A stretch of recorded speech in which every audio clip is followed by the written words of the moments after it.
Welcome. Good afternoon. I'm glad to have you here to have a reading with me on Ancient and Modern Britain. Ancient and Modern Britain, Chapter 1.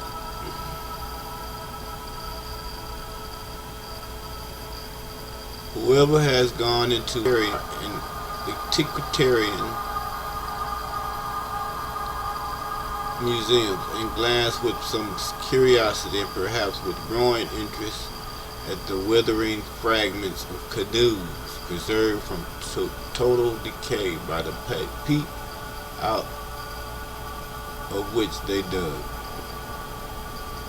and the stone heads of weapons whose handles had rotted long ago, and the flint knives and arrowheads, and the sun-dried pottery, and the gaudy beads and amber of colored glass, and combs of ornaments curiously carved out of bone, and all such of other relics of remote past, has soon, in all likelihood, found themselves speculating upon the nature of people who made and used these things. The things themselves are plainly allied to the weapons and to the ornaments of existing savage races, and we know that the people vaguely spoken of as ancient Britons, to whom these articles are attributed, with themselves allied to such races by community of customs. They wore little or no clothing. They tattooed their bodies and faces. They painted themselves blue or green, and some tribes smeared themselves over with iron ore. Some of them are stated to have been cannibals. Could all such resemblance have existed if the races themselves, however far separated now, but not all belonging to a common stock? Can there be communities of customs apparent in most minute details without there being a community of blood? Surely not. A practice of cannibalism might easily exist among nations who had lived apart from each other since the making of the world.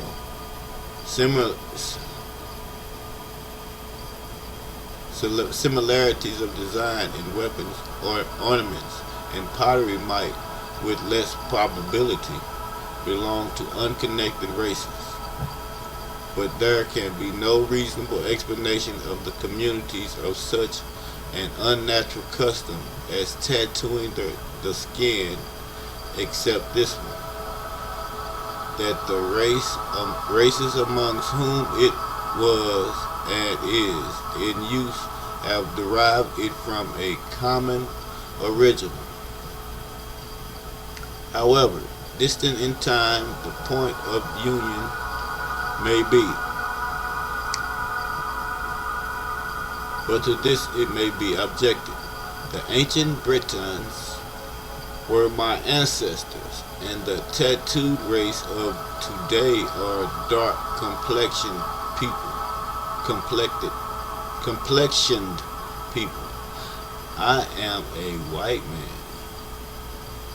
How could my ancestors be anything but white men too? The question suggests many questions. Who are you? Where are your ancestors? Ancient Britons. What are the physical qualifications belonging to a white man and a fully entitled to be so described? Such counter questions are, some of them, are not so easily answered as may at first appear. The average modern Briton would be somewhat nonplussed if he were required to give the name of all his progenitors of the reign of Queen Anne, and not one could produce a pedigree that would show to the satisfaction of critical antiquaries the name and race of every ancestor and ancestress living at the date of the Norman conquest.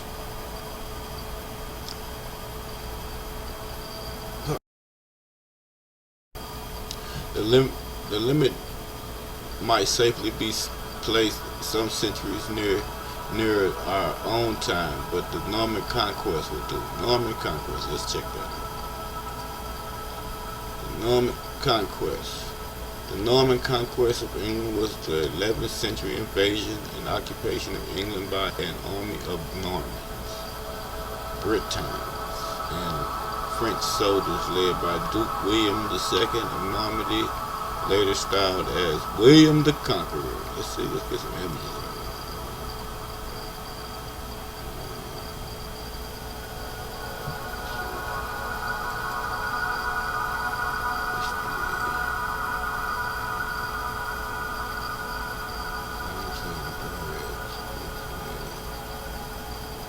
I can play them quilt.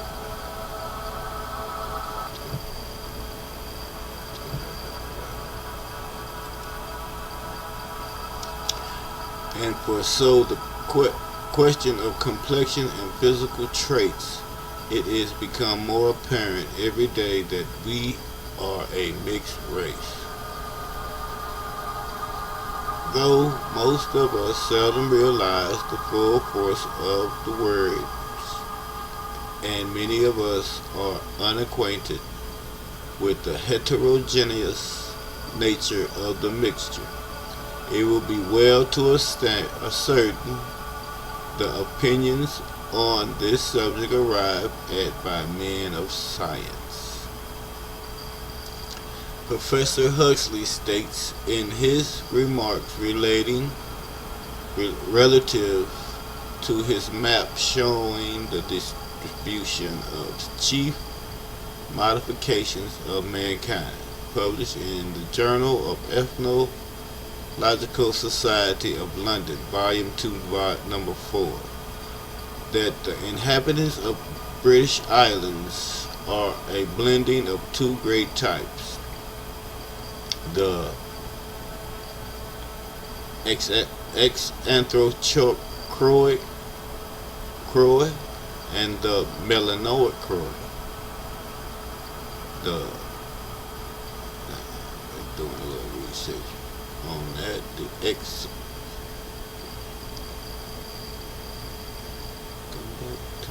Anthrochoic, this is what they look like. The Croy. Pale skin.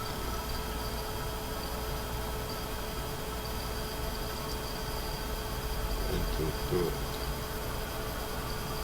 Exothroic. Look at that. They look like zombies or something. Dr. Winchester blood. That's Prometheus. Let's go back. And the Mellowcroy. I got them too. Let's check them out. Mellowcroy. I'll give them whatever. Mellowthroic. Mellowcroy.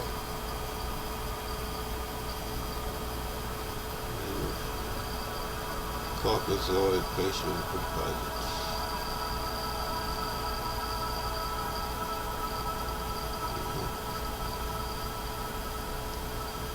See, all these people here, that's Mellowthroic. Oh, look at that.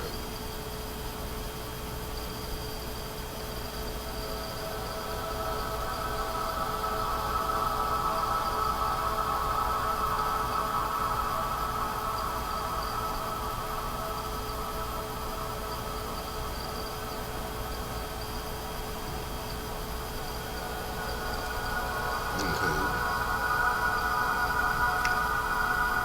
The first division is composed of the fair whites, who are described as of tall stature, having the skin almost colorless, so delicate that the blood really shows through it. That's these people right here. These folks.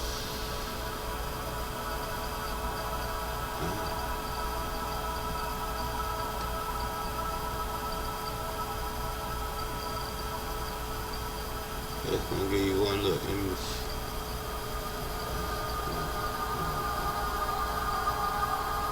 And through it, and said Throck,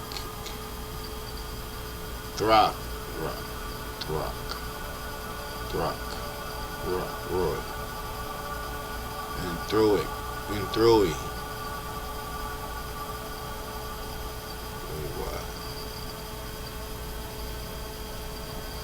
White person having fair skin and light hair.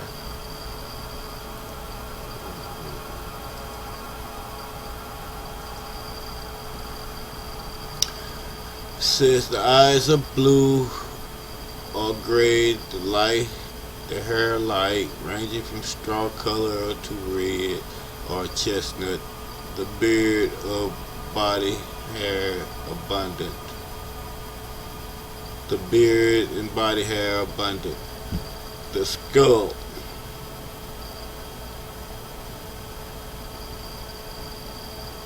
The skull presents all varieties of form, from extreme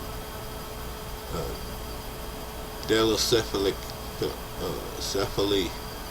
to extreme brachycephaly. This is that the class includes men with very long and very short heads. The second type is that of the dark white, which has under its best form. This type is exhibited by many Irishmen, Welshmen, and Britons, by Spaniards, South Italians, Greeks, Armenians, Arabs, and high caste Brahmins. A man of this group may, in point of physical beauty and intellectual energy, but the equal of the best of the Xenothroic, Roy,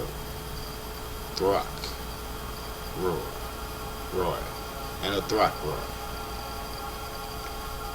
But he presents a great contrast, like Thornton and Throy.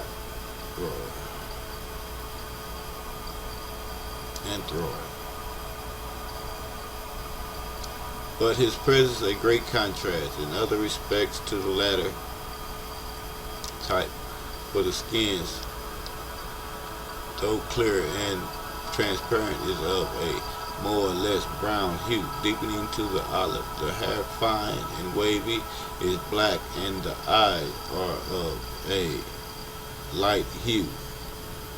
The average stature, however, is ordinarily lower than the Xenothroic type, and the makes of the frame is usually lighter.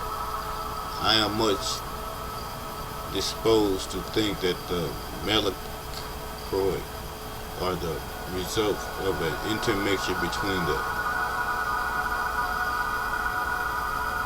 Xenothroic and the Astroloid. I did get that too. Let's do that. This is the Astroloid. Images of or belonging to the division of humankind represented by the Australians, Aboriginal people. A person belonging to Australian Aboriginal division of mankind. Let's get a picture. Boom. Look at that.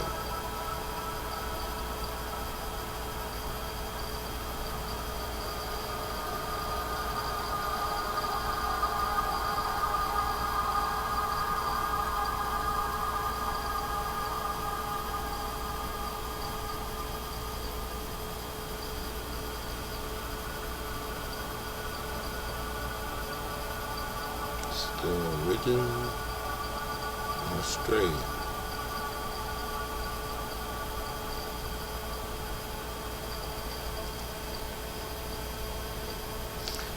When one learns that the people who are understood to represent the oldest known inhabitants of our islands are thus classified under the denomination which covers the descendants of a supposed blending of fair whites and the asteroid, one naturally inquires further as to the position and characteristics of these astroloids.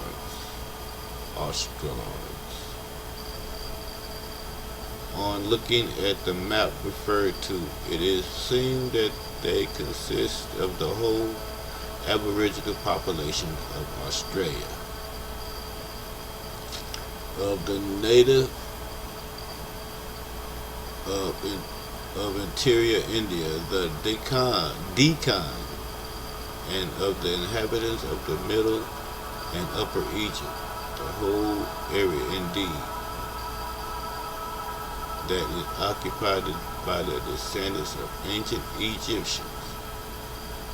Mr. Huxley depicts the asteroid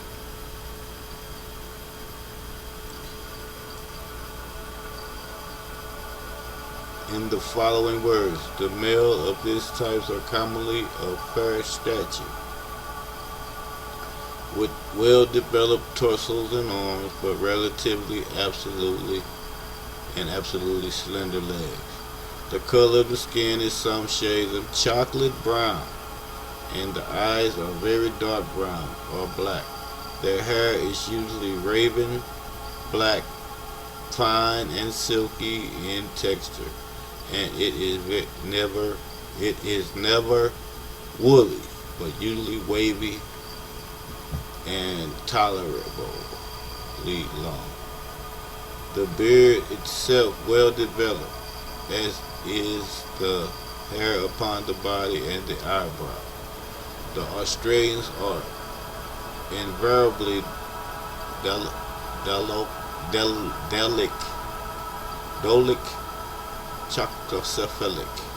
The cranial index rarely exceeds 75 to 76, are often not amounted to more than 71 or 72.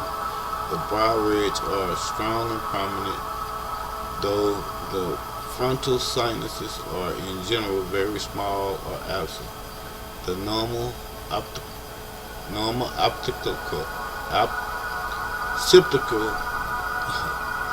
occipitalus is usually sharply and pentagonal. The noses is broad rather than flat. The jaws are heavy and the lips remarkably coarse and flexible. There is usually strongly marked epilaros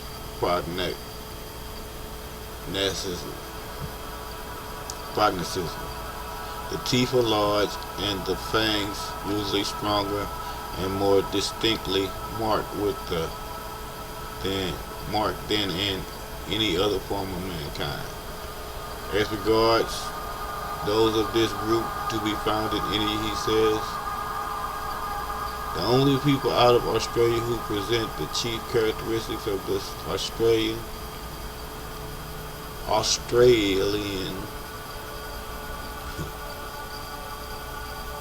in a well-marked form are the so-called hill tribes who inhabited the interior of the Deccan in Hindustan. Where my Deccan is at? Here go my Deccans right here. Let's get it.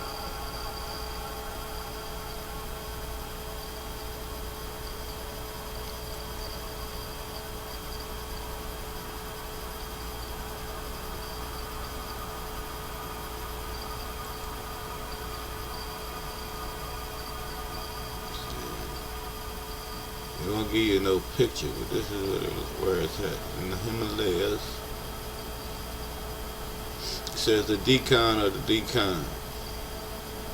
English, Deccan.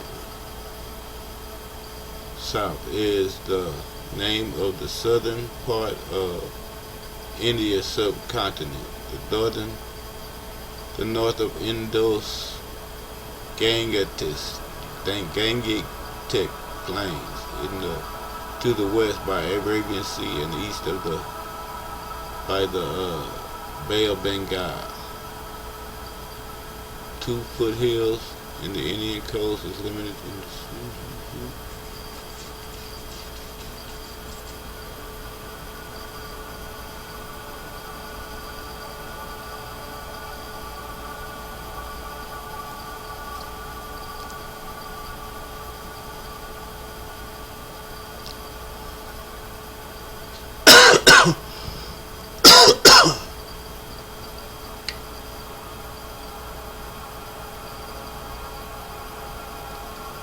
let's go back here. See what these images.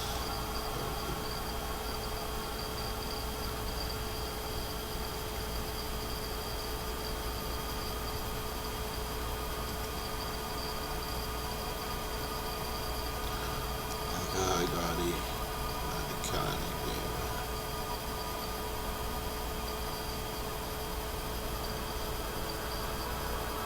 That's what they look like.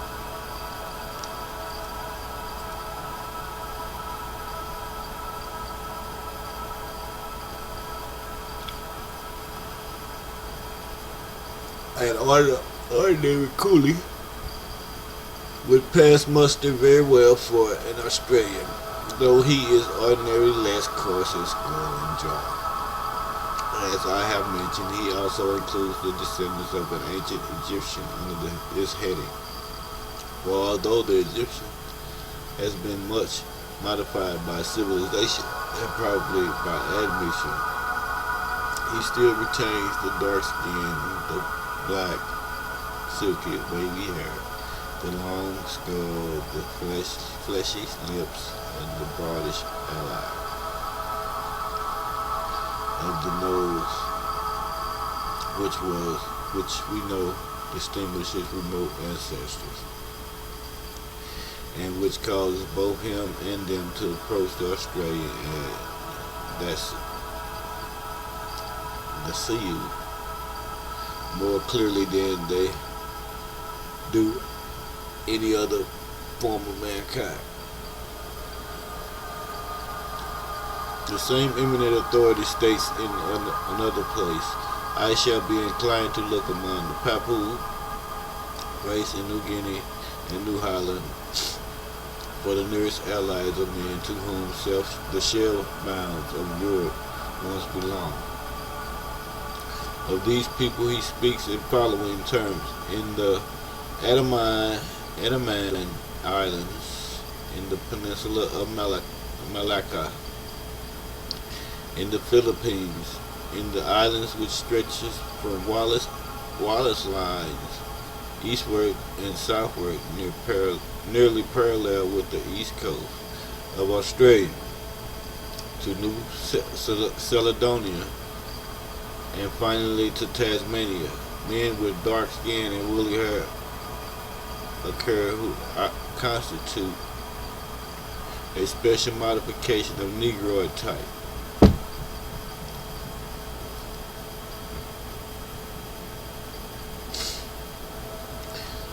The Negro type, the Negro. No, hold on. Let me go back. Says in the Andaman Islands, in the peninsula of Malacca, in the Philippines, in the islands which stretches from Wallace's line eastward and southward, nearly parallel with the east coast of Australia, to New Caledonia, and finally into Tasmania. Men with dark skin and woolly hair occur who constitute a special modification of Negroid type, the Negrito. Only the Andamans have presented skulls approaching or exceeding an index of 80. All Negritos, the crania of which has been examined are cephalic. But the skulls of each eastern southern Negrito presents, as I have mentioned, a remarkable approximation to the astroloid type, and differ notably from the ordinary African Negro in the great brow ridge and the pentagonal normal occipitus,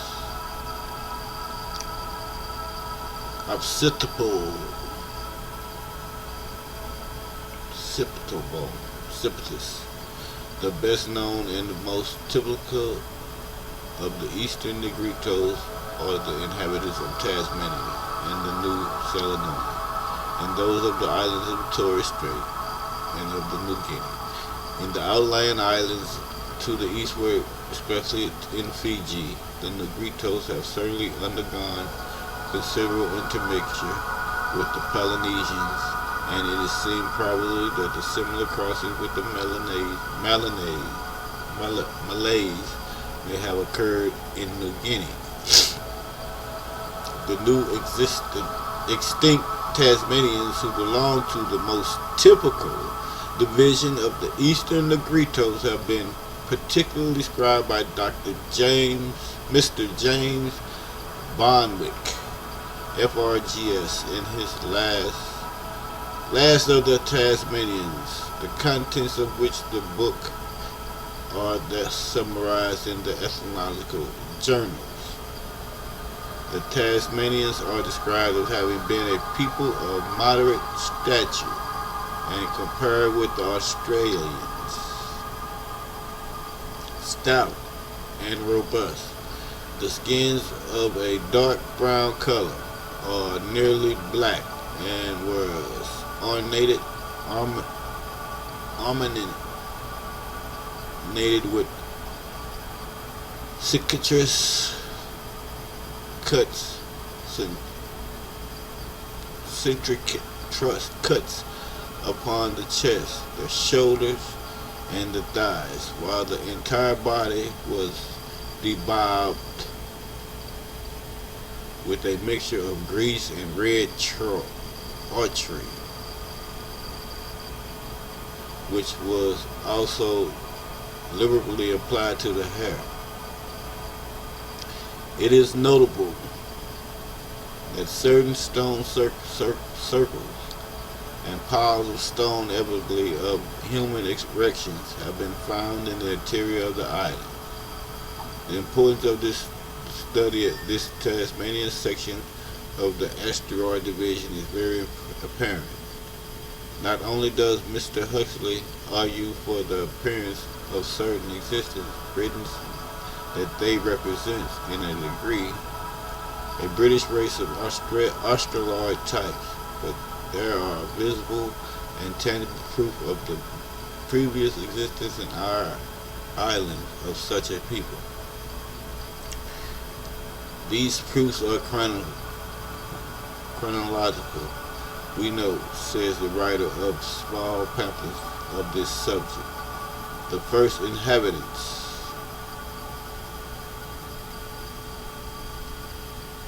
of Britain, let us say certain tribes of ancient Britain, are more especially those of northern part, with craniologically of a type approaching to the Negro or to the Australian race. In the autumn of 1865, Mr. Samuel Lang discovered a quantity of human remains near Keith, in the country of Caithness. They were submitted by him to Professor Huxley, who notes on these remains points markedly to such a conclusion. The skulls found in the Chamber Mound in Great Britain, which Dr. Daniel Wilson referred to as being those of the earliest race, are generally long and narrow shaped, and prove beyond that the race to which they belong were absolutely at the time, however, much developed might take place afterwards. Of the very lowest type of humanity. The grounds from the assertion that the astroloid type belong more especially to the northern part of the island are not given in the pamphlet just quoted from, but the presence of the family in the Cathanis district is shown more clearly by the key skull. The era does not seem to be agreed upon, and indeed the length of the epochs of prehistoric incidents is somewhat bewildering. By reason of the conflicting conclusions arrived by the various savants and their followers, some of whom manipulate the hundreds of the thousands of years as calmly and as easily as an ordinary man does his century. But in dealing with those stone folks or troglodytes, one must remember that both exist at the present day, side by side with higher races, and that consequently their era in Britain may be so very remote after all. In his remarks upon the Aborigines of Tasmania, Mr. Bonwick referred more than once to their kinship structurally with certain prehistoric Europeans. Mr. Carter Blake, a competent judge, described a skull from a cyst in Eust Island of Scotland as of an ovately diocephalic form and having a narrow forehead, which with great projecting brow like the Tasmanian. Mr. Samuel, in his interesting revelation of the Catholic seas, imagines the earliest inhabitants of northern Britain were combocephalic. I ain't looked that one up yet, but I'm going to look it up. Boat-headed, approaching to a Negro or Australian, rather than to a Mongol or Arctic type. Again, he writes, this tribe of Aboriginal Britain must have more closely resembled the Australians or Tasmanians than the Laplanders or Esquimaux. Dr. Prunert Bay, to make a final extraction from Mr. Boneswick's book, compares our southern blacks with the prehistoric caveman. I'm going to stop there, come back, because I want to do a, what's that? Oh, the combocephalic. I'm going to look him up. The combocephalic, boat-headed. And peace and blessings. See you in the next video.